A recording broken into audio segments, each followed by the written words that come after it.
For those of you just listening in, we are connecting as a community at chatsy.com/Swedenborg.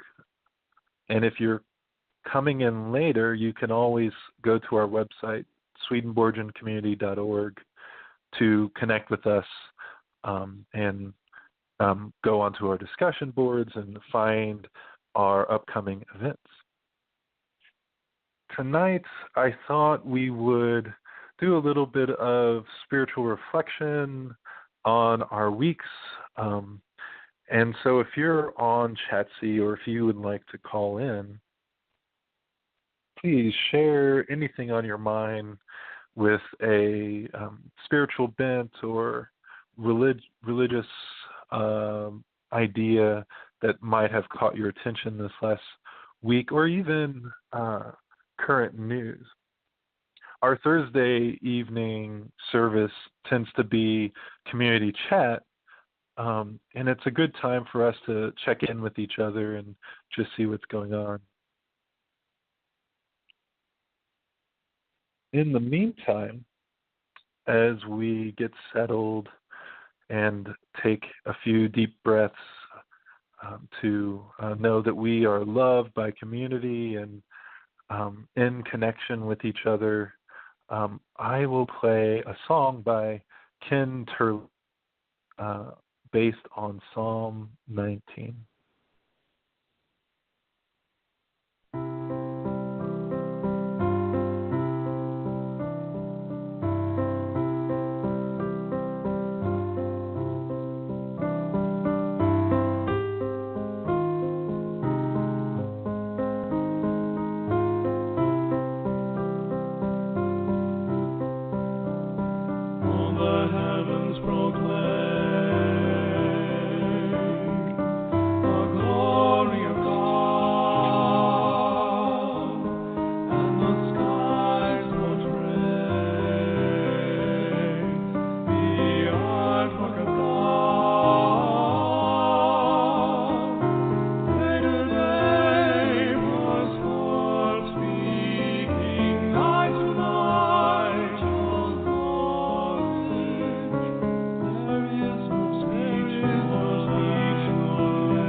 Oh, yes, that was a beautiful rendition by Ken Turley, as Paige is mentioning in our chat room. Yes, there's quite a wonderful selection of music in our Blog Talk Radio show, thanks to many Swedenborgian musicians. As I'm sure you're aware, music takes a license to play. And for us, that actually offered up a wonderful chance to connect with people throughout the Swedenborgian landscape and collect music that they're willing to share in community. And it looks like we have a caller, so let me open up the lines. Hello, who is this? I called in. It's Greg. Oh, hey, Greg. Yeah. How are you tonight? I'm doing well. I had a interesting experience in the St. Luke's Episcopal with the Creates. I was able to share, so that was fun. Oh yeah. Well, what was that experience? They closed the service with a reference to the woman as, you know, the woman feminine that we were discussing during the convention, and I was able to share the Creates in the writings that Dole had translated, and what was that her name? Elizabeth. Rebecca. Elizabeth. And so anyway, yeah, that was an interesting follow up in my experience there with the convention, and so that's wonderful. Yeah. So they were introduced to the writings of the rector at St. Luke's Episcopal Church and the woman Elizabeth, the priest there. They wanted to know where I found the reference Creates, and I said, well, let me send you the references from the writings of Emanuel Swedenborg. Emanuel Swedenborg, I said, well, yeah, that's my shtick. And I said, okay, all right. So I was able to send them a update from the convention where the Creates was presented to me. So, yeah. Well, that is wonderful.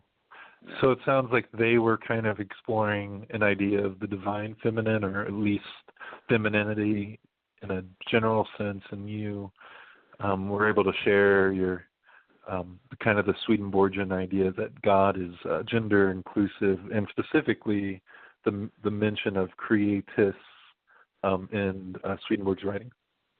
That's really in the cool. Translation of Dole, right? There's a reference there, and then there's one other translation too. But yes, that's.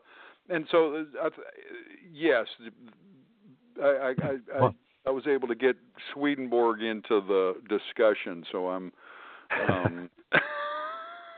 and the Episcopals are you know, they have a very broad view. I think a lot of people know, and that's caused a lot of problems in the Anglican communion. So, oh, really?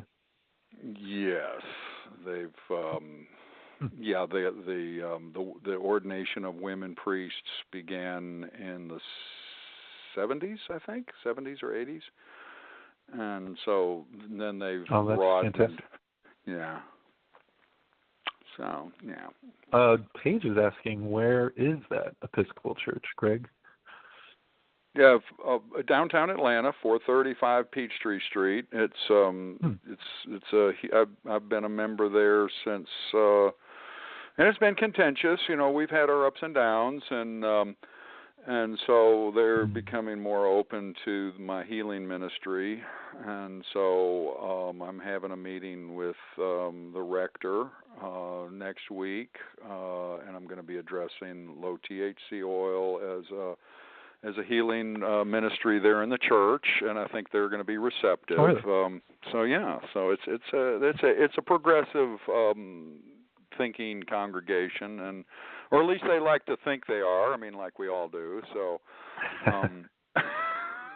Yeah, it's good to be, you know, progressive from our own standpoint and lean into healing, as you said your ministry is pointed toward. That's wonderful. Right on. Yeah, and I should mention, because I believe I was cutting out at the time, that as you alluded to, the Swedenborgian Church is a very open, mystical, pluralistic Christianity. And specifically our denomination, our community uplifts, tries to uplift people wherever they're at, meet them wherever they're at generally, and connect with what's going well with their lives, what's healthy, and try to be there for each other in that way, knowing that there are many gates to the New Jerusalem. Well, there.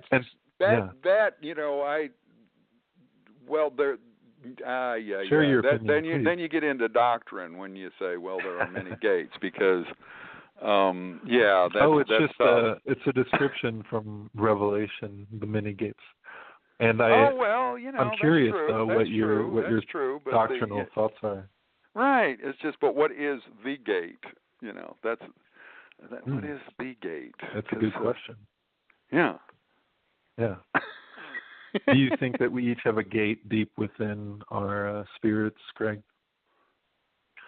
I believe that we are the sacrament of baptism, according to apostolic teaching commanded by the Word in Matthew 28, is the gate. I don't believe that. I know that from doctrinal studies, and that's the doctrine of genuine truth, and it's the doctrine of divine truth but that's hidden within the Swedenborgian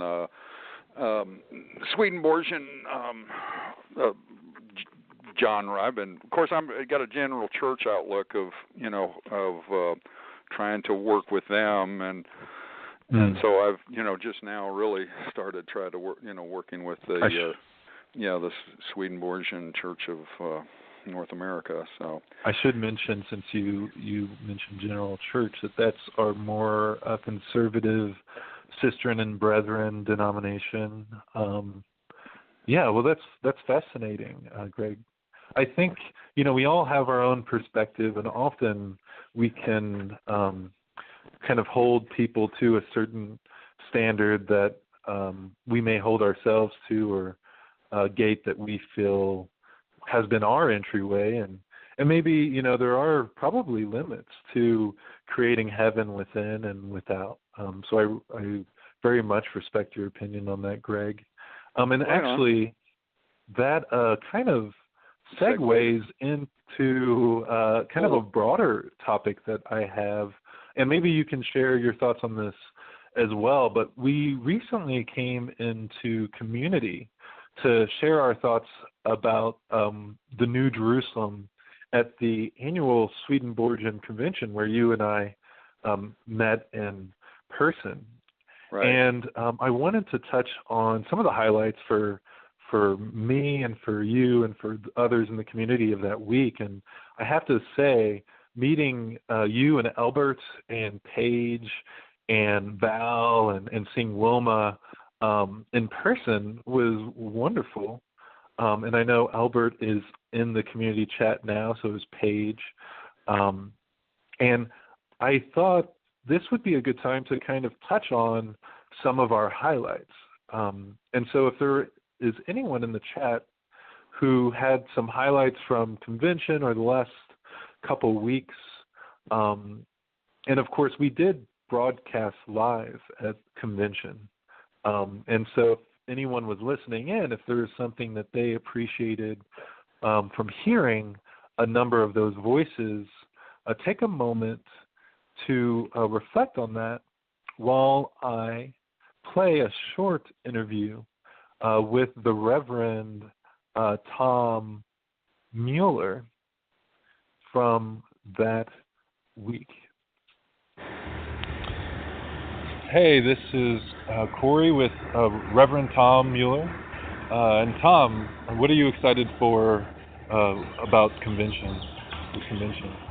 I am super excited to be with fellow Swedenborgians to talk about what's been going on, to catch up with folks. So it's always a really good chance to network and catch up with folks and just be in spiritual community and have good discussions. And it's always a good a way to kind of center oneself and focus on what can I bring into my ministry and into my work and into my church community from this convention. How can I be fed by this convention and make sure it has an impact and a use in this coming year? And how can I stay connected with the people that are on similar paths and keep that connection going? So that's kind of the main thing for me. Well, that's wonderful. Yeah, it's such a great place to connect with other people and hear about what's happening in their lives and their ministries, and inspire us to take those things home, right? Indeed, yeah, exactly. And what else is going on with you, Reverend? Life is pretty good. Hillside is going through transition right now with the retirement of Linda Baker, who was our facilities manager. So we're going through a really nice transition state where there's a lot of, new energy, new ideas, new creativity. We're going to be starting our services again right after convention, after our summer break. And so, yeah, really exciting kind of time for growth and rethinking things. So I think that's going to be one of the great uses of convention is help us in that process of figuring out what our vision is, our mission, and how to implement it. Oh, well, that sounds like a transformational time and good transformation with your work with the church, and we're excited to see where that goes and hear more about it sometime in the future.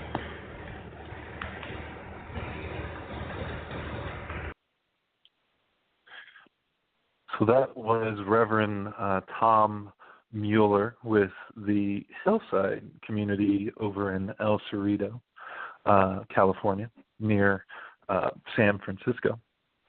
And that kind of, in a nutshell, highlights the most important thing for me that week which was connecting with people. But I should also mention that I was ordained that week, and so recently ordained, and honestly, it's coming into this community, having Reverend Wilma's retirement just behind us.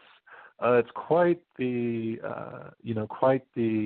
shoes to fill and a responsibility for me, and I miss Reverend Wilma, as I'm sure you may as well. As we move forward, please share with me any feedback or any thoughts that you may have in regards to how the community is living and breathing, if there are any new ideas that you would like to help implement. I am open to all suggestions.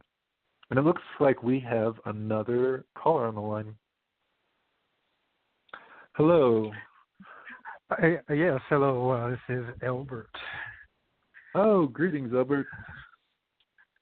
And greetings, Greg.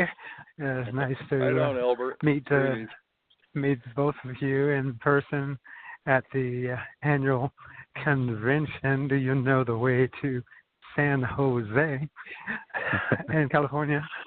And actually, I wanted to highlight the workshop on creativity. I forget the name of the leader of that workshop, but she specializes in watercolor therapy and teaching, and so we did some creative watercolors in the workshop, and actually we were copying an abstract image, but we were copying it in reverse, and so we were actually using the right brain that way.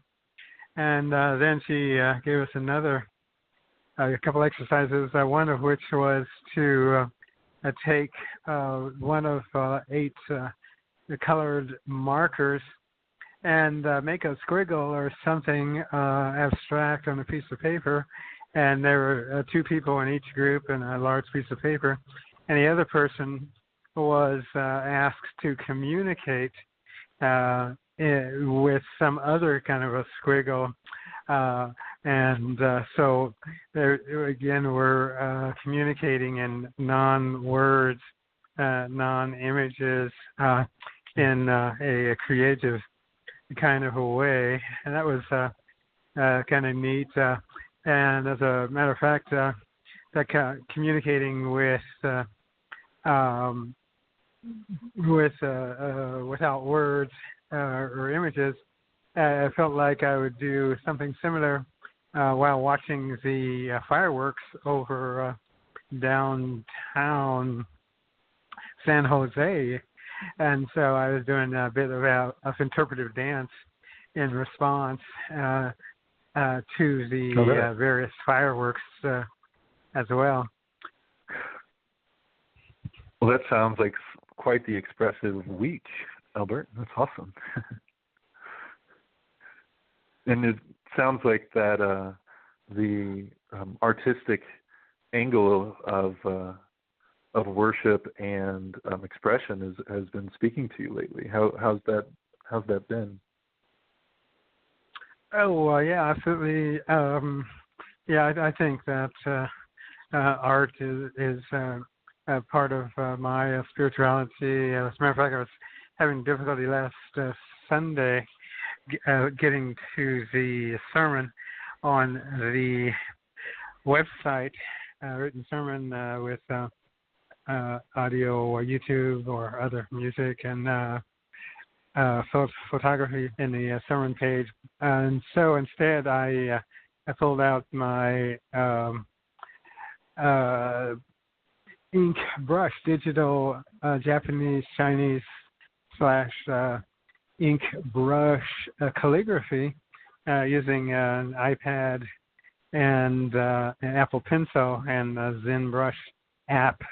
And so I was doing some of that calligraphy, the style of writing done for the artistic effect. And actually that is the kind of calligraphy is also done at a higher level. It's called shodo, where you also control your breathing and etc. And it is a spiritual practice. What I was doing is called renshu, which is actually just practice of the characters in an artistic form, just to get a artistic expression of the characters. I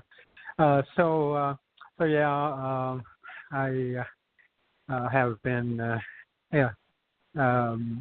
feeling the art and spirituality and nature in combination as well.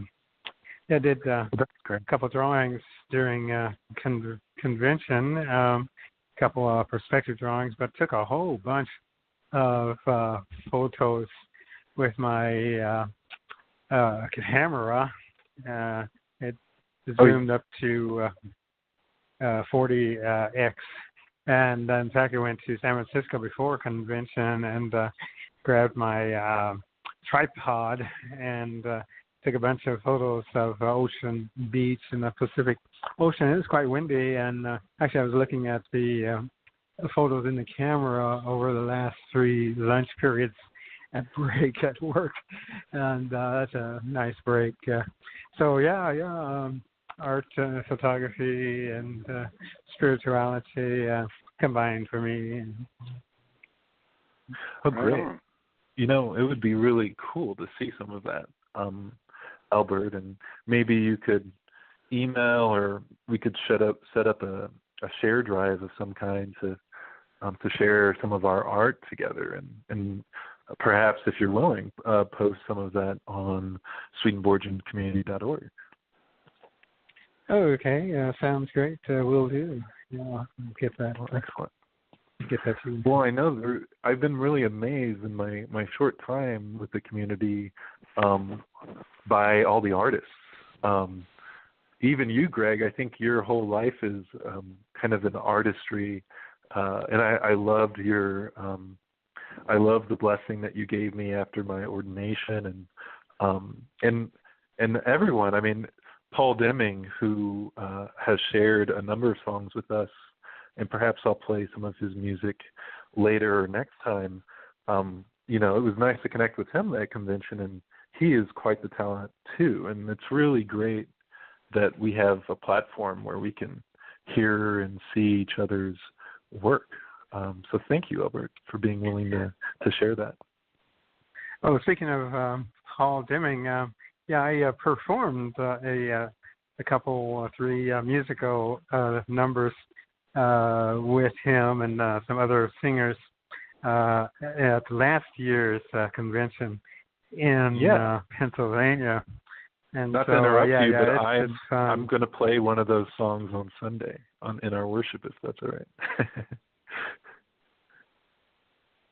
It's on YouTube in our YouTube channel. So I hope it's all right if I share one of those songs in the worship on Sunday. That was already my plan. Absolutely, sounds great. Well, right, yeah, how right was on, playing Cory. with Paul? Right on. Oh, sorry. Sorry, Greg. Yeah, I was just going to follow up saying I'm glad I was able to serve you there with a blessing, and my vision is that we could make a virtual blessing to go worldwide in that fashion. That's my art is public performance art. I've been working with making this blessing more available and known, and that's where I feel called that we could possibly work together in this program in the future, and then and then talking when you were talking to Albert there a minute about what he felt as one of the breakout classes that it just really brought home to me, Dr. Jim Lawrence. There were some other classes, but the one that I can take away that he had working with forming groups and group consciousness and how do you deal with groups or churches. He goes, every church, every society, that we need to have these basic rules of order that everyone needs to feel comfortable in group thinking, and he had handouts, so I was like, hey, wait a second, I'm doing and so when you brought that up to Albert, you said, Albert, what was a good takeaway for you? And he said, well, oh, yeah, I got this, and it really brought home to me thinking, because that's what I'm working on right now is how I can take away what I learned there, and that really brought this back to me, because I'm really struggling right now on how I can relate to this rector at St. Luke's next week. I have a meeting with him, and we're talking about a formation of a class or a support group, and so how can I okay, here, this is what I'm presenting, this is basics, what we're going to do that everybody can agree with and feel comfortable with, so that we don't have any contentions. We can do some formation here, and so I got a great takeaway from PhD. Free education. Like, hey, this is perfect. Hey, great. I love it. So, all right. That's fantastic. And looks like Paige was also quite inspired by the talk on good practices for small churches, and that's it. Good practice for small churches. Right. That's the name of it. Dr. Jim Lawrence, right? And right. It's really cool when we can come together and share kind of our insights and our expertises. And I really appreciate you feeling a drive to share your call, Greg, with blessing and your insights there. And I'm sorry again, Albert, for interjecting that we were going to share one of those songs earlier. Was there anything you wanted to share about music making again before I highlight some things from our Chatsy chat? Well, actually, I say I was in the choir as well this year as I was last year. This year, the rehearsals were scheduled in just right in the event calendar, and so that was very helpful. And so we had a great time singing together. We have wonderful choir members in our convention, and so I would highlight that as well. Thank you. Reverend Cory. Oh, well, my pleasure. And I want to highlight Paige has been sharing a number of wonderful insights and suggestions in the Chatsy Talk. First of all, I should mention again, because I was cutting out earlier, Paige was mentioning that she recently came from a project on learning about or attending a project about the special Swedenborg psalmody done in the 19th century, where the General Church translated the first 50 psalms and went into their internal meaning. And although I said it before, I'll say it again. Swedenborgians, we love to look at the deeper symbolism and meaning of Scripture, the world around us, and our experiences. We know that God is speaking to us in many ways, and especially in Scripture. And I should note that Emanuel Swedenborg actually believed, from my reading at least, that there was more Scripture than just biblical Scripture, and that Scripture itself had an inner meaning that spoke to our transformation, our spiritual journeys of reflection and change, and actually the journey of accepting more of divinity within and uplifting more of it without as well. And from there, I would also like to highlight a page mentioning not only the talk gym, but also some of her other experiences from convention, including the fact that she really enjoyed observing the fully democratic process in our denomination. Unlike many other hierarchical structures, our denomination is a democracy amongst the ministers, and also in each congregation we're laity-led because every person has a vote if they're a member of a church. And so instead of telling us exactly how to do things from one specific bishop, we tend to do things organically within our congregations, and that rises to the level of the denomination, which also makes certain types of decisions. Of course, the minister is tasked with leading the spiritual aspects and many of the day-to-day things, but truly we try to uplift a horizontal approach to ministry because we're each a minister in our own right. At least that's what I believe. And we minister something, whether that's something healthy or not. Almost every little thing we do is ministering something in this world. And then quickly I'll mention that Paige uplifted how great it was to see the interview between Curtis Childs and the Center for Swedenborgian Studies, which is the school of ministry within our denomination. And that video will eventually show up on the Swedenborg Foundation YouTube channel.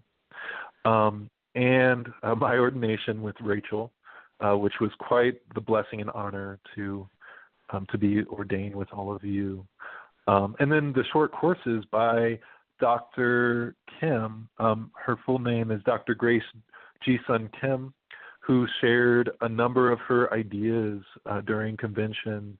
And she was apparently a wonderful speaker. I did not make her talk. They had multiple short courses programmed in every time slot. And also I was sometimes busy preparing for my ordination. But she also has written a few books, one on intercultural congregations and ministry. So I'll mention her name again, Dr. Grace Ji Sun Kim.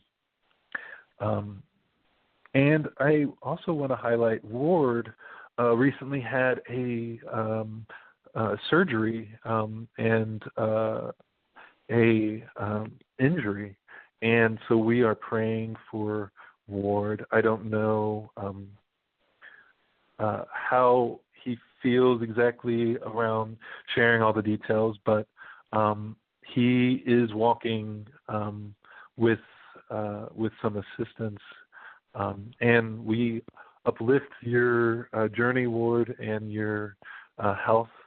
And it sounds like Ward has been quite blessed by a number of blessings, to repeat the word, throughout the last few weeks. He says that they're coming from every single direction and that they're quite amazing. Oh, and I am sorry, there is another caller on the line. Let me open the line to them as well. Hello. Hi, this is Paige. I just Paige. Hi. I just had to call in because I wanted to talk more about what Greg talked about in Jim Lawrence's session, and I'm moving away from my computer because I'm getting sound both ways. He had an example of a congregational covenant as a way to be with each other, and I saw something similar in the Unitarian Church, and this is something that we might want to consider for Swedenborgiancommunity.org. And so this is one thing I'm suggesting to get from Jim to look at. So it would be something like this. In our work and conversations as members of Swedenborgiancommunity.org, we realize that conflict, disagreements, and misunderstandings can easily occur. We therefore affirm our collective conscious commitment to healthy practices of communication and process in the life of our ministry. To guide us in our congregational life and ministry, we pledge this covenant together to faithfully follow these guidelines for embodying a thoughtful and loving community. 1, we promise to value each other as gifts from God and to live and work in respectful relationships. 2, we promise to value the ministry of our elected leadership and within all reasonable measures to work positively for successful outcomes in our collective ministry. 3, we promise to avoid temptations of gossip and instead affirm the practice that if and when concerns arise, we deal directly with individuals concerned. Right. 4, we promise to maintain confidentiality in matters of personnel. Right. 5, we promise to exhibit courtesy to and respect for others in our community discourse and to understand the difference between intent and impact. 6, we promise to refrain from blaming and shaming others. 7, we promise to practice mindful listening. 8, we promise to process all significant business of the ministry in an open atmosphere that includes all voices. 9, we promise to be faithful and ethical stewards of the assets and resources that have been entrusted to our ministry. And 10, we promise to practice conscientious prayer for and care with one another. So this was an example of something that they're suggesting that all congregations consider, and we could look at it and see what parts would fit for one that was, primarily online. And then there was another one for a contract covenant between a congregation and the central office. What do we expect from each other? And then finally, there was a working draft of good practices guidelines. So, and repeat again what you were reading. What was that? What I was reading was called An Example of a Congregational Covenant. Absolutely. That was beautiful. Thanks for bringing that out. And this was somewhat similar to one that I was very struck with when I was at a Unitarian church with my sister. And I thought it really was marvelous. And I think could be useful for any group, ours included, to think about. Mm-hmm. Really, yeah. Paige, would you send that out to anyone who wants it, but the I can make Central Committee. It's a single page, so I can make a PDF easily. It's not easy to do if I've got more than single pages. And I don't know where my one from the Unitarian Church is, but I think both of them are good. Yeah. You know what and I then recently there's some guidelines. Mm-hmm. this is kind of a side comment, but I recently discovered a like a tiny scanner, I think it's called, app, and I think there's other scanner apps for smartphones that can take a couple pictures and then converts them into one PDF. So if instead of a if JPEG. it's a physical thing. Yeah, which is great, right? Well, if you send me information, I may do that with my phone. Yeah, that could be useful to have. Yeah. Well, you just shared such great information as Greg was highlighting. Thank you, Paige. That was really wonderful, inspiring. And what I was wondering was whether sharing any of these documents with the rector of the Episcopal Church, whether that would be helpful. Well, I don't know. I'm proposing a working group for bringing people in, and I've worked with groups in the past in a social context, art groups, and group dynamics can be so unwieldy if you don't have guidelines to say this is how our group is going to have.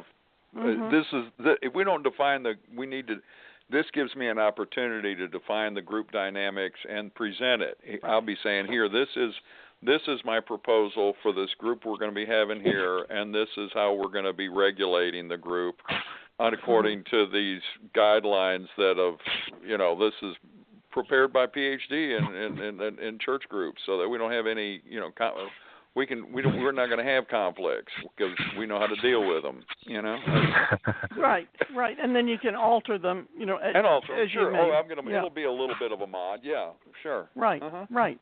That's great. Good. Yeah. Sounds good. That's really cool.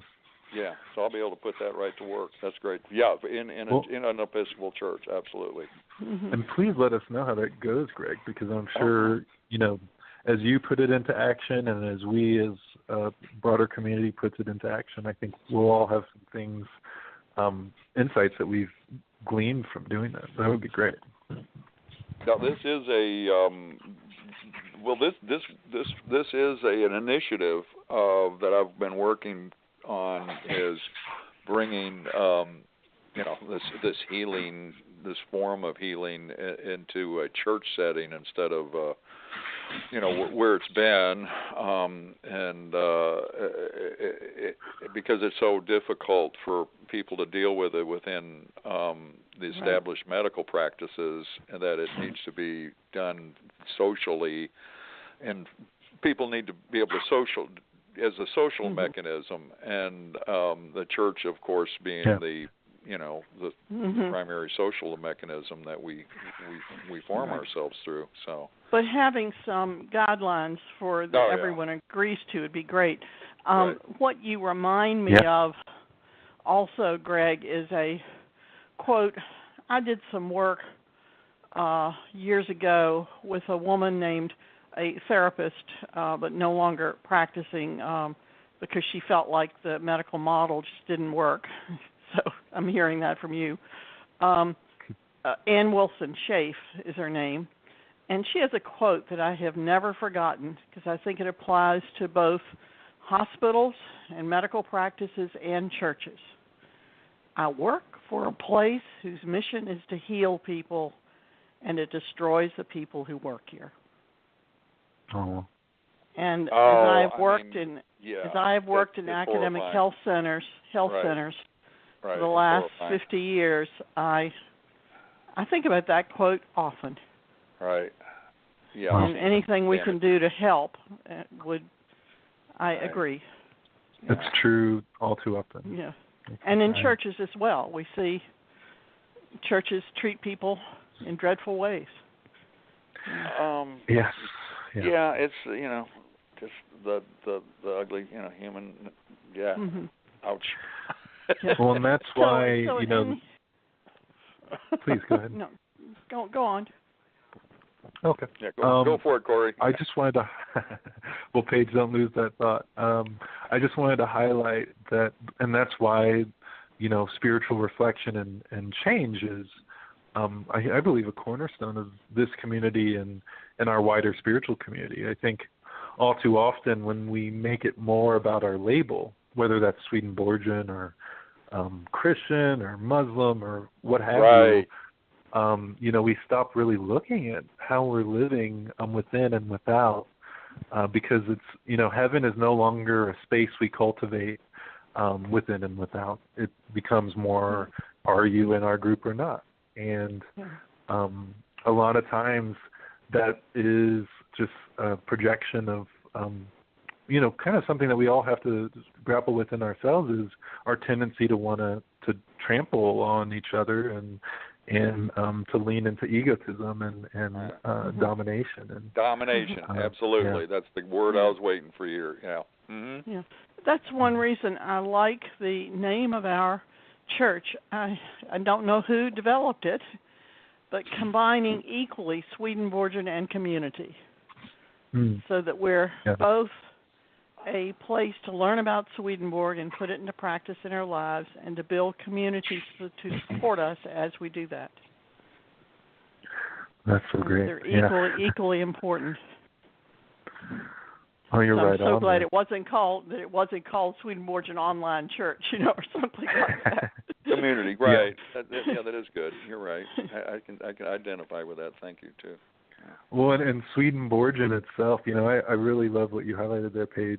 Especially, it's really important to include community, because Swedenborgian itself, could have a lot of baggage for people just hearing it or trying to understand what that means, right? And in Swedenborg himself, if I'm not mistaken, when he was presented with the word Swedenborgian, he was kind of taken back, and he said, well, that's what some people are calling it, but I call it Christianity. Right. And he never wanted religion, right? He never wanted a church. Yeah, he didn't, and he never was actually the head of any church. Right. And it makes sense that, as we move forward and we find a theology or a spirituality that speaks to us, that we want to join communities. And that's really the heart of it, is that community can be so powerful for the reasons you all have highlighted.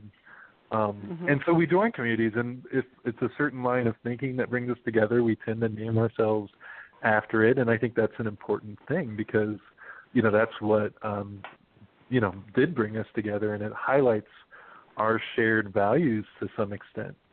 And then when we have disagreements and some of us look at it one way or another, we can kind of work through those, knowing that we are a community and that we're here to uplift each other, even when we disagree.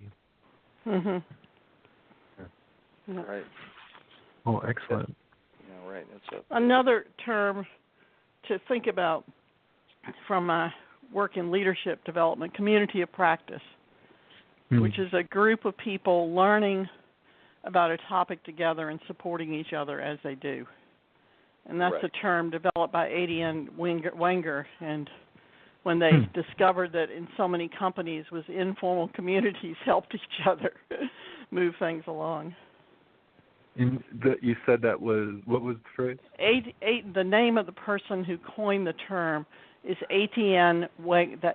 That's Etienne Wenger, and I can send you the quote to the book. Yeah, I guess. Yeah, that we use. Great. Oh. So in a way, we're a community of practice. Community practice is that's key for me. I want that. I need that reference. Right. Page, because that's what I'm doing something new, and I don't want to start off stupid. Excuse me. I want to, I need. Hey, relatively, we're all dumb, I guess. Right, we're all dumb. So relative to the implement. Man's got to presentations. Let me. Yeah, if we got that. No, I'm chat going room, to. maybe. How do we do I'm that? going to see if, because we've got 5 minutes, I'm going to see if I can find just a part of the document that has it in here, and if so, I'll put it on the chat so you have it. Right, and I'm going to get off of the phone because I'm at my computer and I'm hearing two sounds, so it's very very confusing. Well, feel free to mute the computer if you want to chat next time. Okay. I found that I was doing that too, and I found that helped. Oh, okay. I didn't think about that. All right, I'll leave the phone on, then I'll just mute this. Perfectly. I just have to. And Albert, are you still with us? I'm curious. I see you're still called in, Albert. Yes, I certainly am. I've been enjoying the conversation, and actually, particularly the idea of community and Swedenborgian being equal. For example, that's absolutely wonderful. And speaking of community, that convention was very wonderful, as I thought it would be, in that it really was a community of folks who actually I had met most folks last year and met them again this year, and I feel doubly part of the community, and particularly the leadership, since I was at the COM, the Council of Ministers, not the events, but on the campus those 2 days as well. So able to hang around the members of that ordained ministers like yourself. And so, it's a great community that we have in the microcosm and the macrocosm. Oh, great. Thanks for sharing, Albert. Yeah, it's quite the honor, really, to have to be able to connect with each other like this and like that at convention. And I heard an indication that someone else may have something to say. Any closing thoughts before we head towards the end of our broadcast? Well, then, I want to thank you all for joining me on this call and on Chatsy. This has been quite the lively conversation, and really the wisdom brought by you all makes it what it is. And so thank you for uplifting your ideas and the things that you've been inspired by recently.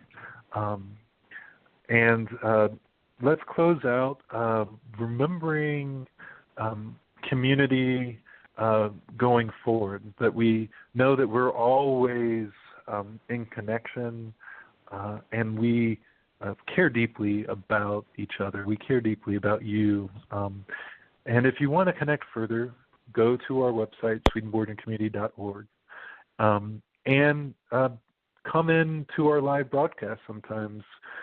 And whether or not you do, know that the Lord cares deeply about you, wants to uplift your spirit and your goodness wherever you are, and is inciting in wisdom and heartfelt love in every moment within and around you.